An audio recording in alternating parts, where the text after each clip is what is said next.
Do you think it's the right approach for Republicans not to negotiate with Democrats until the government is reopened?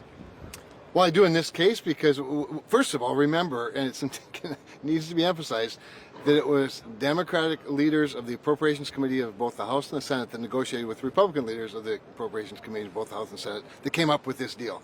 And it would be one thing if this was a complicated deal, but it's not. It's a clean CR for 7 weeks. It couldn't, in fact, it's one of the cleanest I've ever had, have been part of. So I think given the simplicity of it and the fact that the House has already passed it, I keep stressing that because I think it needs to be stressed. The House is generally the more complicated body, particularly when it comes to spending money, but is also constitutionally the first body. And so, the fact that this bill has passed the House, I just think it's the easy button, and frankly it does the least harm. And then, no, I think they should just go ahead, reopen the government, restart negotiation on appropriations bills and policy bills. And what about these mass firings the White House is promising? Yeah. Are you okay with that? Well, I'm not nuts for it, Manu. I mean, there's a couple of ramifications. There's the political ramification, perhaps, that could cause backlash, at the polls. There's also, it makes everything going forward more difficult for us where you need 60 votes. And in the House where you have, moderate Republicans that, that need to have some wiggle room. I just think it does run some risk of making future policy and spending issues more difficult and more challenging. That said, if it's only a negotiating tactic, no one should doubt, I don't, Russ Vought's willingness to carry out a threat. Should they back off then? I don't know the role. I don't know for sure what their goal is with the threat. I hope it's just a tactic to get Democrats on board, and it may very well work, quite honestly. I mean, let's face it, the Democrats are in the most awkward of positions.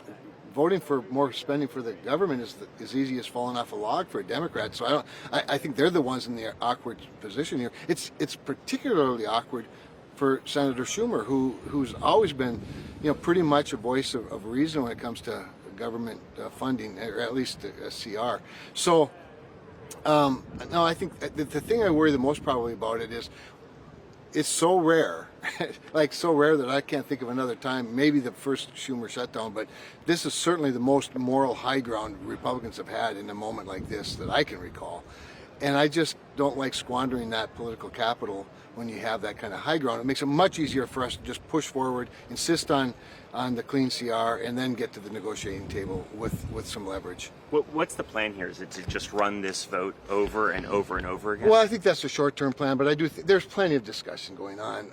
And Senator Schumer can claim that there's no negotiation. The reality is, particularly in the Senate, where you have close to a 50-50 split and a lot of close friends across the aisle, there's just a lot of discussion that goes on. I suspect at the end of this, it will be a bit of an attrition of play, but in the process of that attrition, by attrition I mean Democrats falling off, the party line and supporting moving forward. That embedded in that will be discussions that took place that will assure people that we're going to have some negotiations on other bigger policy and spending issues as part of the regular normal process. All right. Okay. Thank you, sir.